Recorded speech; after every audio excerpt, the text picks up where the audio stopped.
KaraokeBooks. The Man Who Was Thursday. Written by G.K.Chesterton. Audiobook. Chapter 7. The Unacceptable Conduct of Professor de Worms.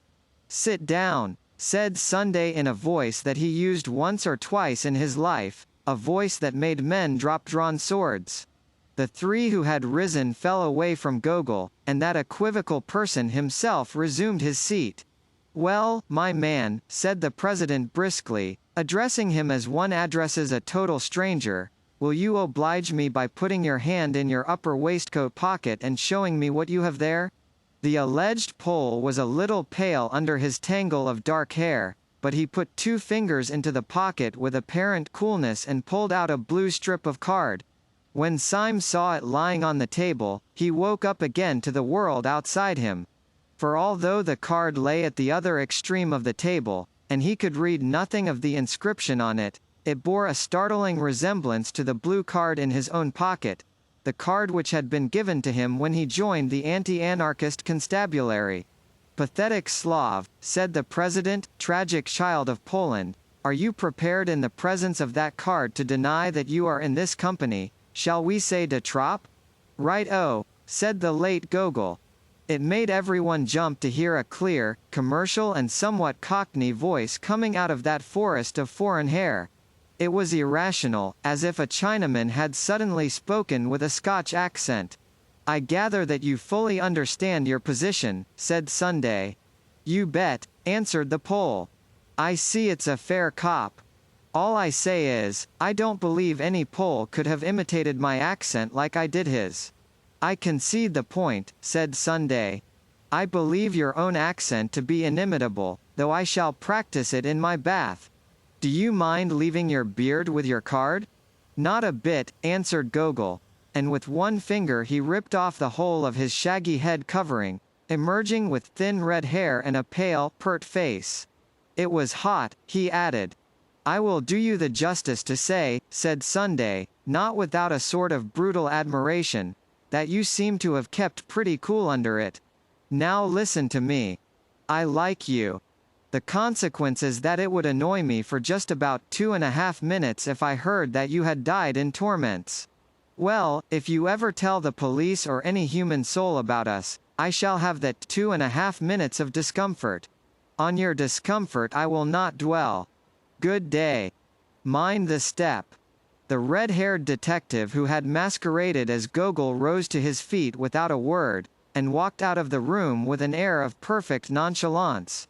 Yet the astonished Symes was able to realize that this ease was suddenly assumed, for there was a slight stumble outside the door, which showed that the departing detective had not minded the step. "Time is flying," said the president in his gayest manner, after glancing at his watch, which like everything about him seemed bigger than it ought to be. "I must go off at once. I have to take the chair at a humanitarian meeting." The secretary turned to him with working eyebrows. "Would it not be better," he said a little sharply, "to discuss further the details of our project, now that the spy has left us?" "No, I think not," said the president with a yawn like an unobtrusive earthquake. "Leave it as it is. Let Saturday settle it. I must be off. Breakfast here next Sunday." But the late loud scenes had whipped up the almost naked nerves of the secretary. He was one of those men who are conscientious even in crime. "I must protest, President, that the thing is irregular," he said. "It is a fundamental rule of our society that all plans shall be debated in full council. Of course, I fully appreciate your forethought when in the actual presence of a traitor." "Secretary," said the president seriously, "if you'd take your head home and boil it for a turnip it might be useful." "I can't say. But it might." The secretary reared back in a kind of equine anger. "I really fail to understand," he began in high offense. That's it," said the president, nodding a great many times. "That's where you fail right enough. You fail to understand. Why, you dancing donkey," he roared, rising, "you didn't want to be overheard by a spy, didn't you? How do you know you aren't overheard now? And with these words he shouldered his way out of the room, shaking with incomprehensible scorn. 4 of the men left behind gaped after him without any apparent glimmering of his meaning. Syme alone had even a glimmering, and such as it was it froze him to the bone. If the last words of the president meant anything, they meant that he had not after all passed unsuspected. They meant that while Sunday could not denounce him like Gogol, he still could not trust him like the others. The other 4 got to their feet grumbling more or less, and betook themselves elsewhere to find lunch, for it was already well past midday. The professor went last, very slowly and painfully. Syme sat long after the rest had gone, revolving his strange position. He had escaped a thunderbolt, but he was still under a cloud. At last he rose and made his way out of the hotel into Leicester Square. The bright, cold day had grown increasingly colder, and when he came out into the street he was surprised by a few flakes of snow. While he still carried the sword stick and the rest of Gregory's portable luggage, he had thrown the cloak down and left it somewhere, perhaps on the steam tug, perhaps on the balcony. Hoping, therefore, that the snow shower might be slight, he stepped back out of the street for a moment and stood up under the doorway of a small and greasy hairdresser's shop, the front window of which was empty, except for a sickly wax lady in evening dress. Snow, however, began to thicken and fall fast, and Syme, having found one glance at the wax lady quite sufficient to depress his spirits, stared out instead into the white and empty street. He was considerably astonished to see, standing quite still outside the shop and staring into the window, a man. His top hat was loaded with snow like the hat of Father Christmas, the white drift was rising round his boots and ankles, but it seemed as if nothing could tear him away from the contemplation of the colorless wax doll in dirty evening dress. That any human being should stand in such weather looking into such a shop was a matter of sufficient wonder to Syme. But his idle wonder turned suddenly into a personal shock, for he realized that the man standing there was the paralytic old Professor de Worms. It scarcely seemed the place for a person of his years and infirmities. Syme was ready to believe anything about the perversions of this dehumanized brotherhood, but even he could not believe that the professor had fallen in love with that particular wax lady. He could only suppose that the man's malady, whatever it was, involved some momentary fits of rigidity or trance. He was not inclined, however, to feel in this case any very compassionate concern. On the contrary, he rather congratulated himself that the professor's stroke and his elaborate and limping walk would make it easy to escape from him and leave him miles behind. For Syme thirsted first and last to get clear of the whole poisonous atmosphere, if only for an hour. Then he could collect his thoughts, formulate his policy, and decide finally whether he should or should not keep faith with Gregory. He strolled away through the dancing snow, turned up 2 or 3 streets, down through 2 or 3 others, and entered a small Soho restaurant for lunch. He partook reflectively of 4 small and quaint courses, drank half a bottle of red wine, and ended up over black coffee and a black cigar, still thinking. He had taken his seat in the upper room of the restaurant, which was full of the chink of knives and the chatter of foreigners. He remembered that in old days he had imagined that all these harmless and kindly aliens were anarchists. He shuddered, remembering the real thing. But even the shudder had the delightful shame of escape. The wine, the common food, the familiar place, the faces of natural and talkative men, made him almost feel as if the Council of the 7 Days had been a bad dream. And although he knew it was nevertheless an objective reality, it was at least a distant one. Tall houses and populous streets lay between him and his last sight of the shameful 7. He was free in free London, and drinking wine among the free. With a somewhat easier action, he took his hat and stick and strolled down the stair into the shop below. When he entered that lower room he stood stricken and rooted to the spot. At a small table, close up to the blank window and the white street of snow, sat the old anarchist professor over a glass of milk, with his lifted livid face and pendant eyelids. For an instant Syme stood as rigid as the stick he leant upon. Then with a gesture as of blind hurry, he brushed past the professor, dashing open the door and slamming it behind him, and stood outside in the snow. Can that old corpse be following me? He asked himself, biting his yellow mustache. I stopped too long up in that room, so that even such leaden feet could catch me up.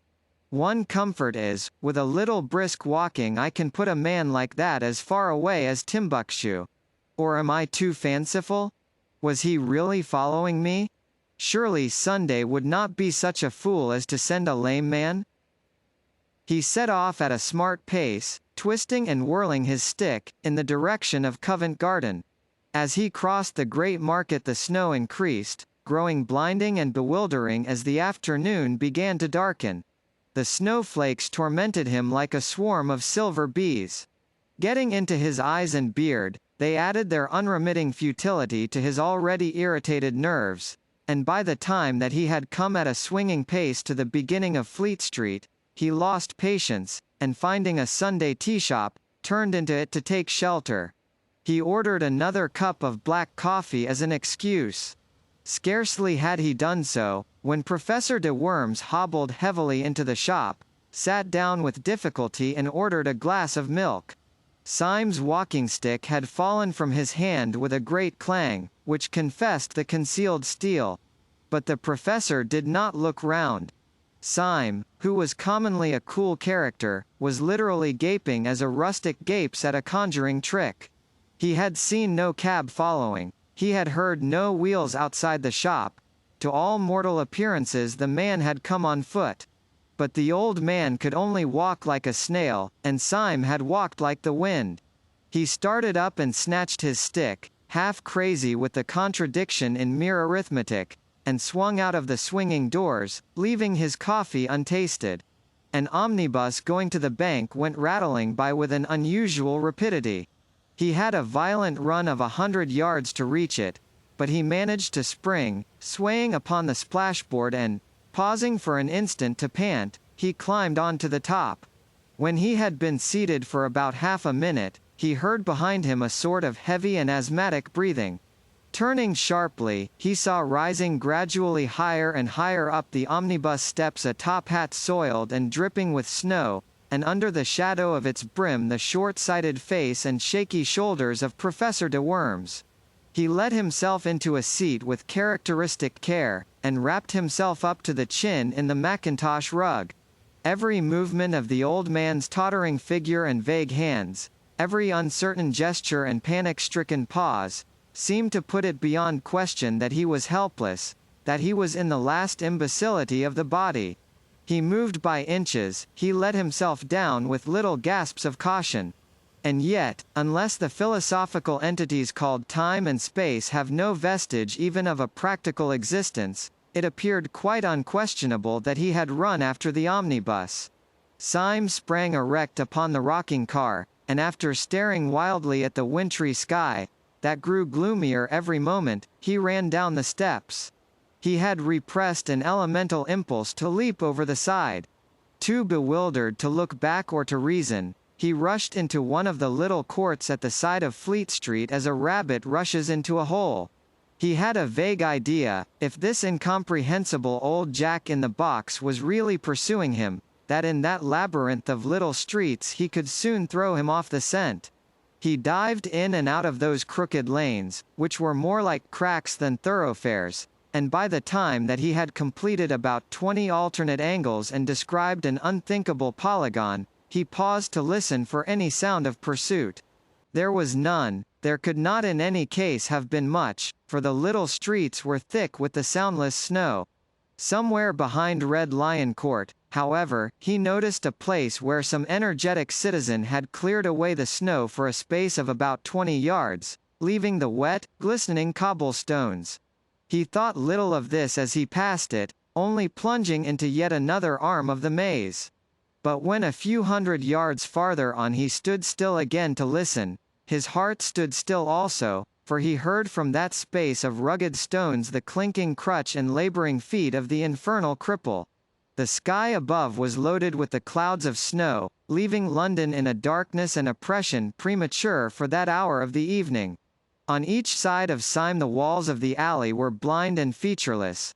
There was no little window or any kind of eye. He felt a new impulse to break out of this hive of houses, and to get once more into the open and lamplit street. Yet he rambled and dodged for a long time before he struck the main thoroughfare. When he did so, he struck it much farther up than he had fancied. He came out into what seemed the vast and void of Ludgate Circus, and saw St. Paul's Cathedral sitting in the sky. At first he was startled to find these great roads so empty, as if a pestilence had swept through the city. Then he told himself that some degree of emptiness was natural. First because the snowstorm was even dangerously deep, and secondly because it was Sunday. And at the very word Sunday he bit his lip. The word was henceforth for hire like some indecent pun. Under the white fog of snow high up in the heaven, the whole atmosphere of the city was turned to a very queer kind of green twilight, as of men under the sea. The sealed and sullen sunset behind the dark dome of St. Paul's had in it smoky and sinister colors of sickly green, dead red or decaying bronze, that were just bright enough to emphasize the solid whiteness of the snow. But right up against these dreary colors rose the black bulk of the cathedral, and upon the top of the cathedral was a random splash and great stain of snow, still clinging as to an alpine peak. It had fallen accidentally, but just so fallen as to half drape the dome from its very topmost point, and to pick out in perfect silver the great orb and the cross. When Syme saw it he suddenly straightened himself, and made with his sword stick an involuntary salute. He knew that that evil figure, his shadow, was creeping quickly or slowly behind him, and he did not care. It seemed a symbol of human faith and valor that while the skies were darkening that high place of the earth was bright. The devils might have captured heaven, but they had not yet captured the cross. He had a new impulse to tear out the secret of this dancing, jumping and pursuing paralytic, and at the entrance of the court as it opened upon the circus he turned, stick in hand, to face his pursuer. Professor de Worms came slowly round the corner of the irregular alley behind him, his unnatural form outlined against a lonely gas lamp, irresistibly recalling that very imaginative figure in the nursery rhymes, the crooked man who went a crooked mile. He really looked as if he had been twisted out of shape by the tortuous streets he had been threading. He came nearer and nearer, the lamplight shining on his lifted spectacles, his lifted, patient face.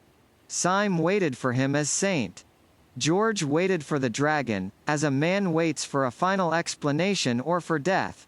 And the old professor came right up to him and passed him like a total stranger, without even a blink of his mournful eyelids. There was something in this silent and unexpected innocence that left Syme in a final fury. The man's colorless face and manner seemed to assert that the whole following had been an accident. Syme was galvanized with an energy that was something between bitterness and a burst of boyish derision. He made a wild gesture as if to knock the old man's hat off, called out something like, "Catch me if you can," and went racing away across the white, open circus. Concealment was impossible now, and looking back over his shoulder, he could see the black figure of the old gentleman coming after him with long, swinging strides like a man winning a mile race. But the head upon that bounding body was still pale, grave and professional, like the head of a lecturer upon the body of a harlequin. This outrageous chase sped across Ludgate Circus, up Ludgate Hill, round St. Paul's Cathedral, along Cheapside, Syme remembering all the nightmares he had ever known. Then Syme broke away towards the river, and ended almost down by the docks. He saw the yellow panes of a low, lighted public house, flung himself into it and ordered beer. It was a foul tavern, sprinkled with foreign sailors, a place where opium might be smoked or knives drawn. A moment later Professor de Worms entered the place, sat down carefully, and asked for a glass of milk. KaraokeBooks.